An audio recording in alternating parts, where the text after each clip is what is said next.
Salam alaikum alaikum salas estada matamba. Today we're doing a video on money in Palo Mayombe, currency, the cost of things, and why we pay el derecho. I'm not planning for this to be a long video. We're going to speak a little bit about the history of the Bakongo and their economics and their currencies. And then we'll give some advice at the end. So let's go ahead and start. The history. The Bakongo used a barter system for commerce, even though the cowrie shells were used as a form of currency in the Congo kingdom. What they barter, or in other words, what they traded beads, cattle, cola nuts, metal, cloths, and iron bars. And this is what kept their society alive, that kingdom alive. And these were all different types of nganga, or specialty professions within those kandas, those communities. And I have some pictures here for you guys. Here are some beads, some necklaces. They had many depending on each tribe. They would trade these for certain things. Very intricate work, very detailed, very beautiful. Here there's hand-carved ones. And here's some cowrie shells. Cowrie shells were used all over the world for currency. And they'll tie sometimes a knot around them so it can be easier to count and not to lose them.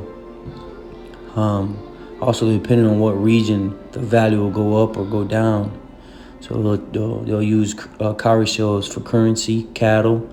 They'll trade cattle, all types of livestock, memes like goats, chickens. Even the hunters would hunt and trade, the meals. Here are the cloths. Very intricate work, art forms. This is very beautiful art form made. Some were made from pineapple leaves and different types of tree strands and all these things. Very beautiful. And they had skirts for those rituals for the ancestors, and the higher people within the society, like the kings or the mfumo, would have these skirts or these dresses or these capes, and they signify their wealth or their status within the society. Now, the blacksmith in the Congo, the blacksmith, the Nganga Bamukana, had a high status within the Kanda or the community due to the value they provided for society. The Nganga Bamukana were artisans and kingmakers, the actual tool for creation. So they were the actual tools for creation. They were the backbone of that kingdom, because they created all the tools for the farmers, for the warriors, the hunters, for everybody. The bayos that the blacksmith were used were called Nsakuma wa Nkangula. They were shaped like a woman and had breasts, which signified a mother breastfeeding her child. So this tool or the statue that was a woman and her breasts, that's where they used to feed the air to the fire, the same way a mother would breastfeed her child. And it's very intricate work, very artistic. The Bakongo were a very special type of people, indigenous people. And I have a few pictures for you guys here. All these pictures come from Jean Cuvelier and John Jensen Lemba from his publications when he went to Africa, and the pictures they could take, and all the publications that they made. So let's go ahead and get into those so you guys can have a broader image and concept of things. Now here you can see a blacksmith, using his tools. The blacksmith would neither use the hammer or anvil in place of the hammer. They would use an iron stout. It would be a large, it signified like a large nail. You can see it there. And the anvil would be a large chunk of iron that would weigh around like 10 to 20 pounds. With this, they would forge their items, even though you can see a hammer there. Mostly it will be made out of wood, or maybe that one is the actual hammer. But from the publication of John Jensen Lemba, He states this there in his publications. Now let's go ahead and get into the bayos that they were used and that real quick. Let me pull up that picture. So here's the Nsakusu wa Nkangula. Here's that item or that statue made out of wood. I read in other publication that this is a drum. But from John Jensen Limbaugh's publication, you move these back and forth, and that's how you create the air to heat up the coals so they can be able to melt the iron and be able to forge their items. Here's another picture so you guys can understand how they did it in their primitive ways. And they're very, the Bakongo people were very educated. They had knowledge. You had these videos, hopefully, can change your perspective about the Bakongo. They created, these bracelets, for the kings or the fumos, out of copper, out of iron. And they signify, their status within society. Now, before we start speaking about prices in Palo Mayombe and all these things, now that you've seen, the history of the Bakongo, you see that they had professions and that they were very much active within their community. You see that they didn't have a currency, a monetary currency like the dollar bill. They traded, they worked hard. They created wealth within whatever profession that they had, and they'll trade that profession with another community or another family, and that's how they'll make their living. Obviously, due to the transatlantic slave trade and them coming over and Cuba and economics changing and all these things and the dollar and in Palo Mayombe, all this history, nowadays we have the dollar bill, which signifies that, we work for a certain amount of hours in our profession and we get paid. And that's what represents our worth and our hard work, our sacrifice.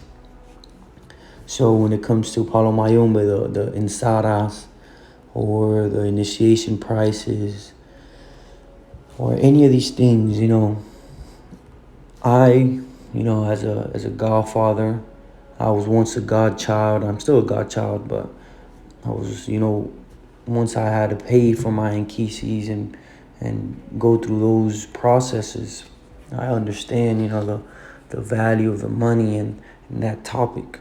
And I personally believe that all depends to the Nsinga Dikanda and the Nso Congo, right? That lineage and that particular household. My advice, here says don't receive anything for free. Why? Because if you go to a household and you don't pay your derecho and you get everything for free, or you get inside of them for free, those things are being changed, right? You paid something, you paid a sacrifice to get something in return. And there's some people who come with certain signs, that are valuable, that they have luck. They might not have money in the moment, but in the future, they're going to have luck. They're going to have stability. And I'd rather, some in gangas or some in fumos, right? Some paleros, they might do the job for free to take that luck from you or take that luck from that client without them even noticing or even knowing. So I always say don't receive anything for free. For sure that to communicate effectively, very important, sit down with that priest or that godfather and, be like, hey, this is the amount, this is what the spirits say, this is what I can, this is what I'm going to pay, all of these things. And watch out for scammers, watch out for scammers. I have heard many things, the people I've come across, they have paid a lot of money for simple initiations or a lot of money for certain ensadas. Be careful. The advice that I can give you guys, if you don't have money to pay for certain initiations or ensadas or even an inkisi, if you have anything that has value, that godfather, if he's a good godfather, he understands the tradition, he'll trade it with you. So let's say that you're a lawyer and you used to work as a carpenter, and you have a bunch of tools in your garage that you don't use anymore. You can tell that godfather, hey, I have $500 or $700 worth of tools. Can I trade you these tools for the ensada? And that godfather, yeah, he's gonna tell you, yeah, bring him in, and you'll bring him there into the munanso, and he'll ask the inquisis, and if they say yes, everything will be done in that way. Or even if you have EBT or something like that, or food stamps, you'd be like, hey, how much is the job? $500 or 521 or 321, whatever it is. Can we trade? Can I go and buy $300 worth of groceries and you do the ensada for me? They can do it that way also. Or you have a car or extra car at the house. Hey, can I give you the car for this? Or can it's done in that way, to trade like they used to do back in the day. Another thing, most houses they'll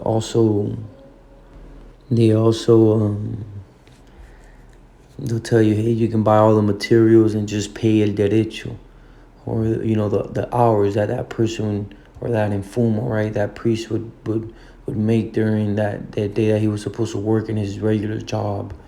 $100 or $200, but you'll buy all the materials. Some houses do it that way also. Very important. But if you didn't know, within Palo at least there's a trade. You can trade things. Like they did back in the old days, the Ngangankisi Malongo, the traditional healer, would trade with the blacksmith. Hey, I'll make you this medicine for your child who is sick, but I need some nails. And like, okay, and he'll have some nails that he forged, and he'll give it to him, and the Nganga will use those nails for his inkisis, the Nkisingondis, and then the blacksmith will use the medicine to heal his children or his child. So, or his animals, or whatever medicine that he needed to use for. So, it was that symbiotic relationship, that give and take and give, very important. You also have to sit down and speak with that priest or that godfather. Another advice that I can give you guys on money, all these ATRs or African tradition religions, at least within Palo, initiation shouldn't be so expensive. You're gonna go into certain houses that it might be $2,000. Another house that might be $1,000. You might run into another house that might be $900. All this depends on the ritual and the ceremony, because a lot of people might go there. All his godchildren, there has to be food, there has to be music, all these things. Some houses I have heard $2,000, $3,000, $4,000. That's very high. Within La Ocha, I'm not going to speak too much, but within La Orisa worship or within Santeria, the money does go high, but they have a lot of rituals. The ceremonies are like 7 days, and you're going to be up in the thousands, 10,000, those type of things up there. Within Palo Mayombe, you're only going to see that type of money when you're going to receive an inkisi, because the rituals are a lot longer. It costs a lot of time, a lot of sacrifice to make an inkisi, and a lot of things that you have to obtain from nature. So you might hear those numbers, those higher up numbers like that, to receive an inkisi. But besides that, it shouldn't be up there. Oh no.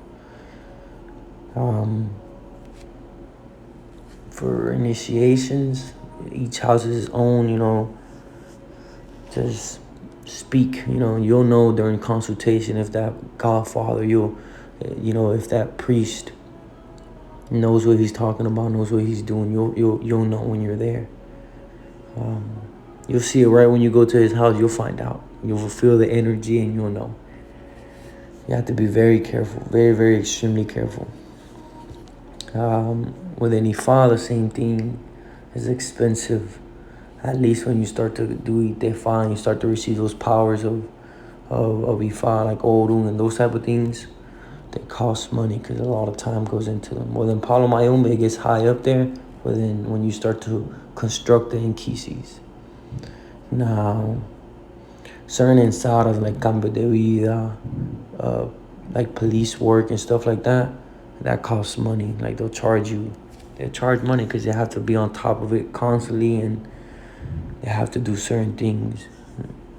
And also, like, to do negative works. Each house will be different, but that will cost money. But like to cure, like to do rompimientos or to do certain other jobs, they won't charge you thousands and thousands. No, they shouldn't. Like to go to war for that client, or to do certain things that require more sacrifice, or more time, or more animal sacrifices, or more time to go in the forest, or more it's timely costs. They have to be inside the Bakongo, and you can't do other things. You can't work, you can't do this, because you have to be paying attention to certain things, certain letters, certain things within the timelines and stuff like that. It'll cost you money. But initiations, me personally, I think it shouldn't be more than like 1,500 with a full house. And I don't even charge those things. But I'm not gonna speak about how much I charge. It all depends within the person. Another thing is, if the person comes to my house and he has a lot of wealth, the prices are gonna go up. That Nkisi will know. A good Nganga Nkisi Malong, a good priest, he doesn't say any prices to anything unless he asks his Nkisi. And his Nkisi gonna know, hey, this is what's fair for him. Because if you're speaking to a lawyer that has issues, certain, he got into legal issues now, and he's gonna go to prison or jail because he did negative things, and you're gonna get him out, and he has a lot of money, you shouldn't charge him a little bit. He has to pay that sacrifice. He has to sacrifice himself to remove or to correct those issues within his life. Or a person, who has a lot of money and decided to enjoy life, party, enjoy life, and get sick, like sexual transmitted disease and that type of stuff, he's gonna have to pay because he has a lot of money. You might run into other people who might not have money and they're sick, and hey, this is the base that I can charge you, the base pay, bare minimum, because you don't have money. This is what I need to accomplish this work. Others, if you have more money, they might charge you more. But all this, the Nkisi at the end of the day should be the one, saying what you have to pay. Thank you guys for your time. Salam alaikum salam. Like it, share it. You can guys leave comments. If you want to contact me, it's tatamatamba88@gmail.com. Thank you guys for your time. Salam alaikum salam.